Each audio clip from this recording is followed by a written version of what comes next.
आज से एक महीना पहले की बात है। भारत के द्वारा एक बहुत ही मेजर डिमांड को सामने रखा गया था डब्ल्यूटीओ में, जिसमें कि हमने डिमांड करी थी कि जो डेवलप्ड कंट्रीज़ हैं उनके ऊपर डिजिटल टैक्सेशन को लगाना ज़रूरी है। बिकॉज अगर हम लोग नहीं लगा रहे हैं तो हमें अप्रॉक्सीमेटली $35 बिलियन के आसपास का लॉस हो रहा है।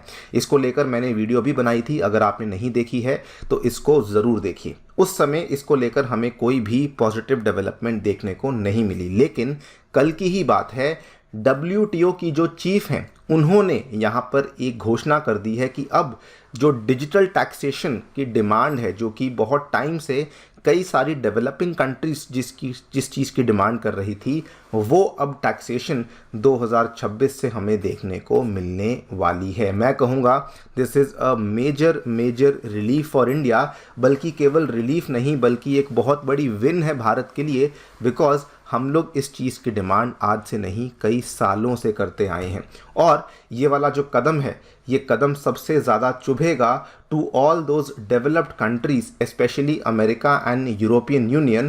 बिकॉज इन्हीं देशों में काम करने वाली वो कंपनियां थी जो कि डेवलपिंग कंट्रीज़ में अपने प्रोडक्ट्स को बेचती थी और उससे बहुत सारा रेवेन्यू जनरेट कर रही थी, लेकिन उनको अभी तक जो डिजिटल टैक्स है वो अदा नहीं करना पड़ रहा था। बात करेंगे दोस्तों इस पूरे टैक्सेशन के बारे में कि क्या यहाँ पे डब्ल्यूटीओ के द्वारा कहा गया है और किस बेसिस पे ये कहा जा रहा है कि ये वाला जो टैक्सेशन है ये अब 2026 में हमें देखने को मिलेगा ही मिलेगा। उसको भी हम लोग समझने का प्रयास करेंगे। आइए शुरू करते हैं दोस्तों मेरे साथ। मेरा नाम है अनिरुद्ध।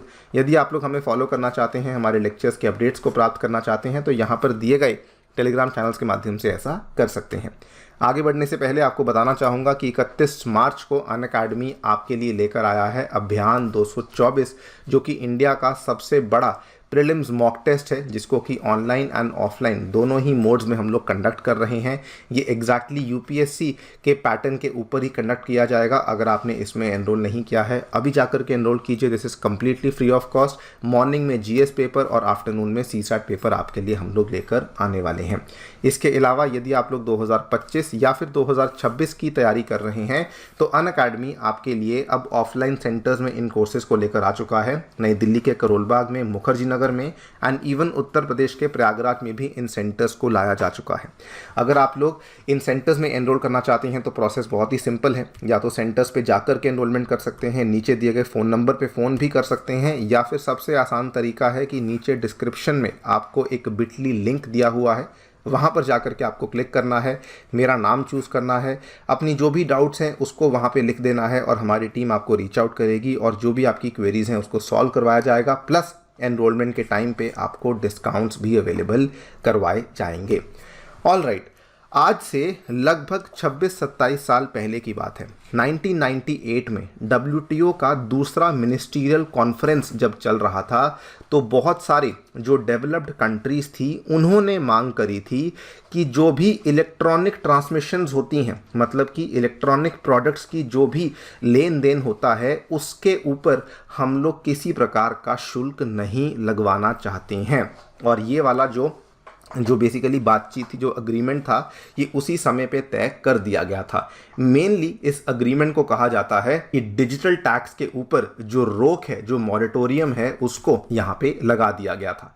शुरू में तो इस चीज़ को लेकर कोई प्रॉब्लम नहीं आई थी, लेकिन धीरे धीरे जब कंट्रीज़ को समझ आने लगा तो उस समय इंडिया ने स्पेसिफिकली इस डिमांड को सामने पेश किया। इंडिया ने कहा कि जो ये मॉरेटोरियम है, हमें इसको और ज़्यादा प्रोलॉन्ग नहीं करना है। इस पूरे मामले में इंडिया का समर्थन और भी कई सारी डेवलपिंग कंट्रीज़ ने किया जो कि इस चीज़ के फेवर में नहीं थी। वहीं यूएसए, यूरोपियन यूनियन और अदर वेस्टर्न कंट्रीज़ वो ये चाहती थी कि इस मॉरेटोरियम को हमें और प्रोलॉन्ग करना चाहिए। इसमें ऑस्ट्रेलिया, कनाडा, न्यूजीलैंड, ये सारे के सारे कंट्रीज़ भी यूएसए का ही समर्थन कर रही थी। लेकिन इंडिया ने कहा कि देखिए, रीज़न बड़ा साफ है, जो भी डिजिटल बुक्स हैं, वीडियोस हैं, बाकी के प्रोडक्ट्स हैं, उनके ऊपर भी बाकी चीज़ों की तरह ही जो ट्रेडिशनल टैरिफ्स हैं इनको हमें लगाना चाहिए। बिकॉज अगर हम लोग नहीं लगाते हैं तो हमारे जैसे देशों को बहुत सारा टैक्स रेवेन्यू में नुकसान हो रहा है। इंडिया की पोजीशन सिंपल शब्दों में कहूँ तो ये थी कि digital services which were once considered to be physical goods should also be subject to traditional tariffs और उनके ऊपर भी हमें टैक्सेशंस को अब लगा देना चाहिए। अनफॉर्चुनेटली क्या हुआ, जो रिसेंटली WTO का मिनिस्ट्रियल कॉन्फ्रेंस हुआ था वहाँ पर इस मॉरेटोरियम को 2 साल के लिए और एक्सटेंड कर दिया गया था। आप देख पाएंगे ये 2 मार्च की खबर है और ये मॉरेटोरियम अब 2024 से लेकर 2026 तक भी एक्सटेंड कर दिया गया है। लेकिन अब कहा जा रहा है कि 2026 के बाद ये वाला मॉरेटोरियम और एक्सटेंड नहीं होगा।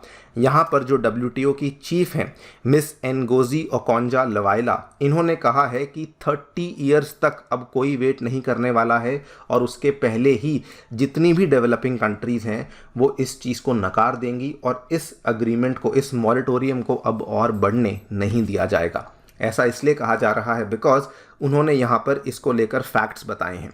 नंबर 1, शी हैज़ टोल्ड कि इंडोनेशिया ऑलरेडी एक नया सिस्टम डिज़ाइन कर चुका है जिसके चलते वो डिजिटल गुड्स के ऊपर अब ड्यूटीज़ और टैरिफ्स को इम्पोज करने वाला है। नंबर 2, उन्होंने बोला कि इंडिया आज से नहीं कई सालों से ये डिमांड कर रहा है कि इस मॉरेटोरियम को ख़त्म किया जाए और इवन जो 2024 का जो ये वाला WTO का कॉन्फ्रेंस हुआ था वहाँ पर भी इंडिया बड़ी मुश्किल से उन्होंने इस मॉरेटोरियम को एक्सटेंड करने में हाँ मिलाई थी। Not just India, Indonesia, even south Africa और पाकिस्तान जैसे देश भी ये मानते हैं कि उनको भी भारी मात्रा से टैक्स रेवेन्यू का लॉस हो रहा है बिकॉज जो डिजिटल प्रोडक्ट्स हैं ये वेस्टर्न कंट्री से इंपोर्ट किए जा रहे हैं लेकिन इनके ऊपर टैक्सेशंस को हम लोग नहीं लगा पा रहे हैं। तो उनका ये कहना है क्योंकि बहुत सारी कंट्रीज़ अब एकजुट हो चुकी हैं और सभी को ये लगने लगा है कि उनकी जो टैक्स रेवेन्यूज़ हैं उनको लॉस हो रहा है, तो इसीलिए ये जो डिजिटल टैक्सेशन है अब ये और देर तक नहीं रुकने वाली है। 2026 के बाद अगर इस चीज़ को एक्सटेंड करना है तो यूनानिमिटी होनी चाहिए, लेकिन यूनानिमिटी हमें देखने को नहीं मिलेगी। और साथ में ये भी बोला है कि 2026 के बाद एक ऐसी स्थिति क्रिएट हो जाएगी कि जिस कंट्री को लगाना है वो इसको लगा सकते हैं लेकिन जिसको नहीं लगाना है वो इसको हटा भी पाएगी। ये वाला प्रावधान भी अब अवेलेबल करवाया गया है।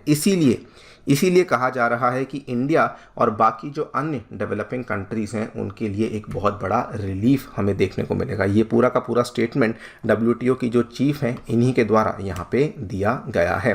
Now once this was said, जो कई सारे ऑनलाइन बिजनेसेस, कई सारी सेमीकंडक्टर कंपनीज जो कि इंडिया और अन्य डेवलपिंग कंट्रीज़ में अपने इन प्रोडक्ट्स को बेचती हैं, उनका ये कहना था कि देखिए अगर आप कस्टम ड्यूटीज़ को लगाते हैं तो इससे हमें नहीं बल्कि आप ही को नुकसान होगा। उन्होंने अपनी एक रिपोर्ट तैयार करी और कहा कि इससे डेवलपिंग कंट्रीज़ को ज़्यादा नुकसान होगा as compare to the developed countries because इससे जो सर्विसेज हैं वो उन कंट्रीज़ में महंगी हो जाएंगी। लेकिन इंडिया ने कहा कोई दिक्कत वाली बात नहीं है बिकॉज अगर हम लोग यहाँ पर इन रेवेन्यूज़ को नहीं लगाते हैं, अगर हम लोग यहाँ पे इन टैक्सेशंस को नहीं लगाते हैं तो हमें ऑलमोस्ट $35 बिलियन के आसपास का यहाँ पे नुकसान हो रहा है। आपको बता दूँ दुनिया की बड़ी बड़ी सेमीकंडक्टर कंपनीज़ हैं जिनका 20% से भी ज़्यादा जो वर्कफोर्स है वो इंडिया में ही बेस्ड है और जो कि ओवरऑल उन कंपनीज़ को $35 बिलियन के आसपास का एनुअल रेवेन्यू में कंट्रीब्यूट भी कर रही हैं। तो India is very very clear